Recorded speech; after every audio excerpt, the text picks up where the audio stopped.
Welcome back to Mock the Mock, where we go in and we take a look at someone else's mock draft, and I give you my opinions on it. It's as easy as that, and I got a treat today. We're going to take a look at PFF's own Mike Renner. He just posted a new mock draft, and I love the work that Pro Football Focus does. They provide a lot of analytics, and they give you good context and substance behind their grades. You should really check them out. You should check out Mike Renner and Austin Gale's 2-for-1 Drafts podcast. I love it. A lot of the stuff they say I take as truth, man. I'm just saying, they're that good. But what's crack-a-lackin'? It's your boy Baroshmo, just in case you did not know. So go ahead, become a bro and subscribe. You won't regret it. And leave a thumbs up and a comment. Really helps the video out, so it's always much appreciated and much obliged. I will have a new mock draft out for you tomorrow. Merry Christmas. I'm giving gifts to all. Ho, ho, ho. But without further ado, let's go ahead and let's dive in, do the diggity gone thing. And yes, look at that. That's a thumbnail right there. That's going to be the thumbnail. But we're going to take a look at the Jags. This is the biggest thing that's changed, is the Jaguars now hold the first overall pick. And of course, he has Trevor Lawrence. It makes sense. If you're drafting a 1, you're taking Trevor Lawrence. You know, there's no ifs, ands, or buts about this. It is what it is. So let's go to number 2, and he's got Zach Wilson going to the Jets. I don't disagree whatsoever. A lot of people will try to talk you into Penei Sewell, which I get it. Maybe try to build around Darnold, but I mean, he's damaged goods at this point. The kid is broken. Just go ahead. It's going to be a new coach next year. Get your quarterback of the future. I mean, this is basically what the draft is. You're taking shots on guys, hoping they develop. Darnold has not developed, or at least not developed well.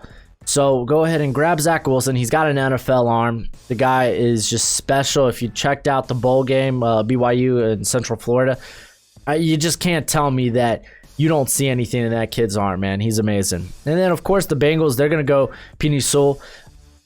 Protect your quarterback. Cincinnati, protect your quarterback, man. Joe Burrow, man. It must suck for him having to sit on the sideline and watch his team beat the Steelers. Well, what? How'd that happen? Anywho, I'm just saying, protect your investment. Penei Sewell, a lot of people are throwing around generational talent. He's extremely good. He's a great prospect, one of the top 3 guys in this draft.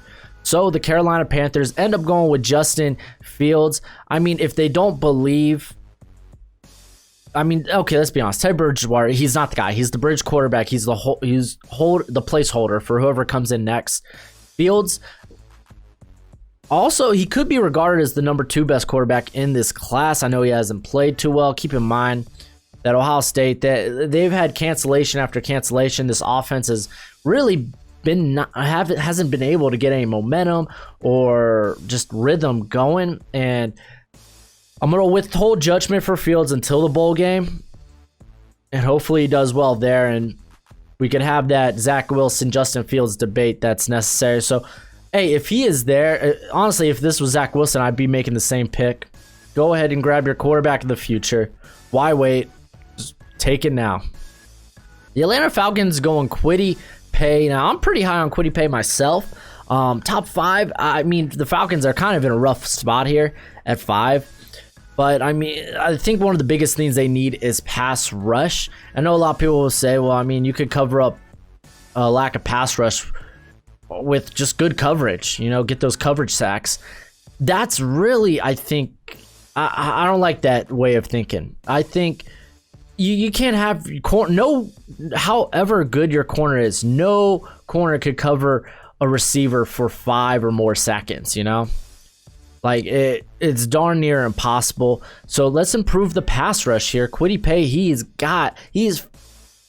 athletically, he is freaky, and he's at like 277 as well. You saw him really step up his play this season. He showed, hey, I may not have a full toolbox of pass rusher moves, but I'm adding. So I'm cool with Kwity Paye. Get someone across from Dante Fowler, who's oh man, boy, what a sign in there, huh? On to the Miami Dolphins getting Jamar Chase, and I really agree with this because I know a lot of people really like Devontae Smith. And just a lot of it because, he's played amazing this year. And then on top of that, reunite Smith and Tua. And that's a great idea. That's a great philosophy. It's just, a lot of the things he does well. Like, he has one of the cleanest releases off of press. He's very physical at the catch point. Will that translate at 174 in the NFL? I don't know. But just a year ago, Ja'Marr Chase was doing the same thing. And he might have been doing this. He might have been doing the same thing this season if he didn't opt out. But the guy, he affects all levels of the field, and he does everything that Smith does at 200 plus. So this is why I'm in the Ja'Marr Chase club right now when it comes to the Dolphins pick. And then we have the Eagles going Micah Parsons. It kind of makes sense. Parsons is a great talent. The Eagles, they're not one to really upgrade their linebacker core, but this is a guy that he's going to bring significant pressure. He's going to allow you to do a lot of creative things on defense, and it's not like he's going to be a liability in coverage. He's actually been pretty solid in coverage throughout his career at Penn State. So I like the pick. I think addressing the secondary is definitely necessary as well. But they could do that in free agency. They could do that later in the draft. And then the Dallas Cowboys get Caleb Farley. He's number 1 on my board right now. He's got those elite cornerback traits. This is what made C.J. Henderson a top 10 pick. And if he does the same thing at the Combine, it'll probably make Farley a top 10 pick as well. So now you got him and Diggs. And then we're going to go to the Los Angeles Chargers. And they go corner. This is where I'm like, there's some good tackles left, on the board, and I know that maybe you don't feel good about taking them maybe in the top 10, but then you could trade back. But it's a mock draft, most mock drafts we don't trade back. But I don't mind the Patrick Surtain pick. He really fits the system there at that the Chargers got going on. You do have Casey Hayward getting up there in years, so they could definitely add to that secondary. So I don't mind the pick one bit. I have Surtain higher on my board than I do Samuel Cosme, who I think is really good for the scheme, or Christian Darrisaw. And then the Giants, they go Gregory Rousseau out of Miami, and I know this is a guy that's really fallen out of the graces of a lot of people. And I don't know, man. I get you get this guy with a freakish frame that you're hoping to develop, that you can kind of move along the defensive line and do cool things with. But I'm still in the if you're the Giants, I'm still in the camp of maybe taking the best player available, whether that's a Devontae Smith, whether that's Jalen Waddle, whether that's Kyle Pitts. Get some playmakers back there. I'm probably more akin to that than Rousseau at this pick. But to each their own. Am I right? To each their own. Then he's got the Detroit Lions picking up Trey Lance to be the eventual replacement of Matthew Stafford. And it's really hard to make a defensive pick right now for the Lions. Just because, new GM, new coach, you really don't know what that team's gonna, what at least the vision for that team's gonna be just yet. So I get going offense. I would kind of maybe like Devontae Smith at this pick as well, just because all their top 3 receivers are all free agents after the end of the year. But I getting a franchise guy, Matthew Stafford. You're kind of stuck with him for the next year or two. And typically new regime, new coach, new GM means new quarterback. So it wouldn't surprise me, but maybe here I maybe go Smith. Maybe just to get the last little remnants of ability out of Stafford before they let him go. And then they're going the Niners, Mac Jones, which I find kind of interesting because I don't know, part of me thinks at least has been hearing that Kyle Shanahan, they would really like a mobile quarterback for his system, but it's not necessary. So it kind of makes sense for maybe a Mac Jones who could come in and work the system he's given. It's not like he's got great arm strength, but he's got pinpoint accuracy. He's essentially, he's like Joe Burrow was last year. So I don't mind the pick. He could come in and officially run your offense. This is a guy that has had a huge jump. He's jumping in my rankings because honestly, there's a lot of comparisons between him and Joe Burrow, and it's hard to say Burrow was the number 1 pick last year and not really give Jones that credit. So, I got him as a first round talent now. I know I didn't when my rankings came out, but I have bumped him up into the first round. So, yeah, Niners, you got Jimmy G's got a bad contract that they could shed this offseason. So, and even next offseason, they got a couple of bad contracts. So, then the Denver Broncos go Jeremiah Owusu-Koramoah, dude. Coming from my high school, my alma mater, I guess. Bethel, dude, this guy's a freak, man. He's literally what the NFL is starting to move towards in linebackers. We kind of saw that with Isaiah Simmons, Jeremy Chin. So I think the Broncos would love to have a versatile guy like that. They could kind of move around defense. Corner would be nice here too, but with Surtain, with Farley off the board, I could kind of see why they don't go corner. J.C. Horn, I think he's probably going to be towards the 20 picks. Or at least that's where he's probably where he is in my big board. So I love Koramoah. I think it's a solid pick. You get a lot of value there. And then he's got the Vikings going as Ozzie Ojulari. I'm going to nail that name before the draft comes. The Georgia edge rusher. This guy's been dominant this year, and the most important part, he does it in the SEC. Now, I know that the Minnesota Vikings, their defensive line hasn't been functioning at full capacity without Danielle Hunter, even Michael Pierce. They were supposed to be in there, so they've been really, really, really working with a lot of young cats there. Odenigbo, Bonham, but so I don't mind them bringing in more talent there. I just think it would probably be towards the interior, and then even then, I don't know. You could go safety. There's a lot of questions on. You could go interior here. I think there's a lot more value you could maybe get, probably by trading down, honestly. Because if you're gonna go interior, then you might as well just trade down a little bit later. Maybe Trevon Moehrig. I'm a big fan of him at TCU. I think he's gonna fly up some boards as the top safety in this class. You have Harrison Smith getting older and Anthony Harris probably heading to free agency. You could throw corner, but I'm really liking how Dantzler's starting to look, and you don't want to just give up on Gladney just yet. But I'm all for bringing in more competition, bringing in more talent at a position, especially as important as corner.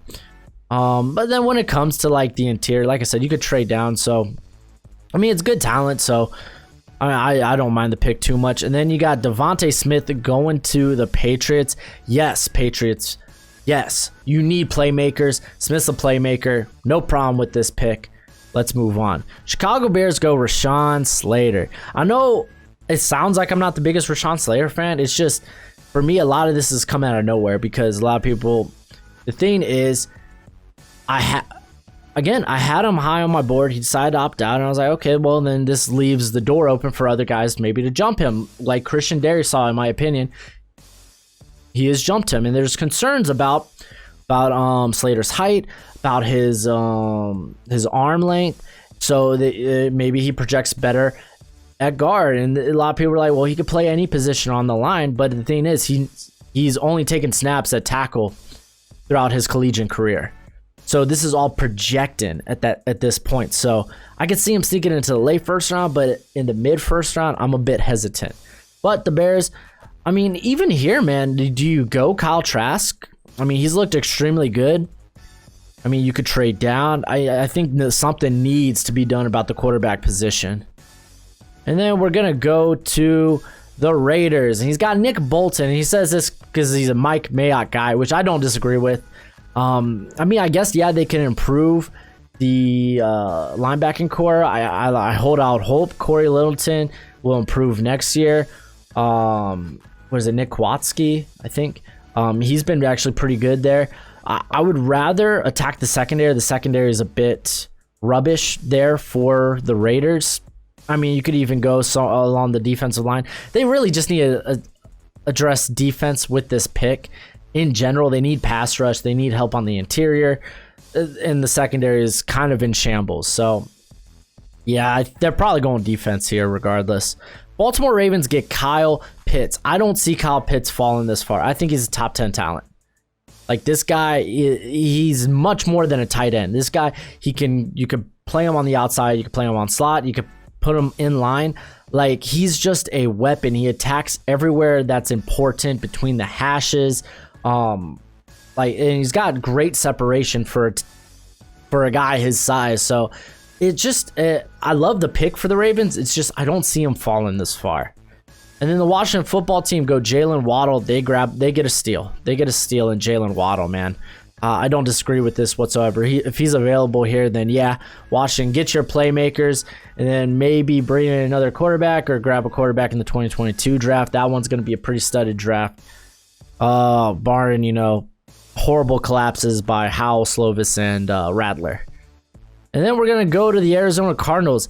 Darion Kendrick. I actually think that Tyson Campbell is probably a more ideal fit for the Cardinals, but I really love Kendrick. The dude's been shut down all year. He is a former receiver, so he does possess ball skills, and I think that'll make him very coveted. This is a guy that's made a tremendous leap because he was still learning the position last season. So, you know what? I love the pick. I really like Kendrick a lot. I have him as a first-round talent, so I don't disagree. I love this pick for the Dolphins. Christian Darrisaw. I think this guy could be a top 15 pick, and he ends up falling here, man. Grab some help for Tua on the offensive line. You got Austin Jackson. You're hoping he develops. I mean, he's got all the athletic ability in the world. Robert Hunt, I think, would be better at guard, so I think sliding him to the interior would be nice. And then you have hopefully if they re-sign Cars, who's been pretty solid this season, and you got Eric Flowers on the interior, and then you kind of you address that line. I think looks a lot better with a guy like Darrisaw. So I love this pick. I love the Dolphins first round. And then the Tampa Bay Buccaneers go Davion Nixon out of Iowa. This is a guy I just kind of went over. You'll see it in my defensive interior rankings that come out later this week that I really did a deep dive in, and he kind of came out of nowhere. This is his first full season as a starter, and the dude he is a nasty combination of just power and athleticism. They call him a battering ram, which yeah, he kind of is. He's a Big Ten defensive player this year, so yeah, I mean you get a guy that could maybe be immediately inserted into the starting lineup. Because I mean, yeah, Renner even mentions that Sue, he's on a 1-year deal, so he could be gone next year. And then the Colts get Rashad Bateman. I'm all for this, man, because I mean T.Y. Hilton, they said he's in the last year of his deal, yeah. So yeah, get someone that can play next to Michael Pittman. I mean, Bateman's a phenomenal route runner, a guy that you could slip to slot. He got experience there. He played slot this year. The dude is just a great talent. I mean, you could go a bevy of different routes here when it comes to the Colts, whether it's like corner, Xavier Rhodes. He's only on a 1-year deal. You could go offensive tackle if you're looking for eventual heir to at left tackle for Anthony Costanzo. They could even go quarterback. So I mean, they got a lot of possibilities here. So I imagine them picking the best player available. And then the Cleveland Browns getting Nick Bonito. This is a guy I have a second-round grade on as of now. He's kind of done what I was hoping what Chris Rumpf would look like at the beginning of the year. Chris Rumpf, he really turned it on since then. But I think Rumpf is going to end up coming back for one more season to improve his draft stock. I really think that guy could be a first rounder, but Bonito, man, he's doing it at I think he's 135. This is a guy that can play off ball. He was actually one of the best coverage linebackers in 2019. So he gives you a lot of flexibility. He's not just an edge player. And I think this guy, he has a lot of Danielle Hunter-esque traits, which, Kevin Stefanski will just be like, man, he'll love that. He'll love that. And I've kind of been mocking every now and then a athletic edge rusher to the Browns, so it makes sense to me. Then the Jaguars, they go ahead and snag J.C. Horn. That secondary sucks. Yeah, get it some help. Put him next to C.J. Henderson. Makes sense to me. You got Trevor Lawrence. And that's honestly, that offense ain't bad. Like, they have some playmakers there. The offensive line, it could be better, but you can address that in free agency. So, yeah, I'm all for this. J.C. Horn falling to 25 is a real steal. And then the Jets, they go Jason Owe out of Penn State. And when my edge rankings come out, I'm not going to jump to that, but I think he's going to end up, if he does come out, he's going to end up with he's going to be drafted in a similar position to Yetur Gross-Matos, his former teammate from Penn State. Because, I mean, the dude, I don't think he's registered sack all season, but he's been getting tons of pressure. That's what you need to look at. Pressure, win rates, not sacks. Sacks is a very inflated stat sometimes.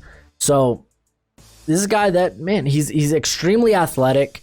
And the Jets, when was the last time they had a solid pass rusher? Exactly. So, yeah, I'm all for that, you know. So, interesting, they get Zach Wilson and Jason Owe. Very interesting.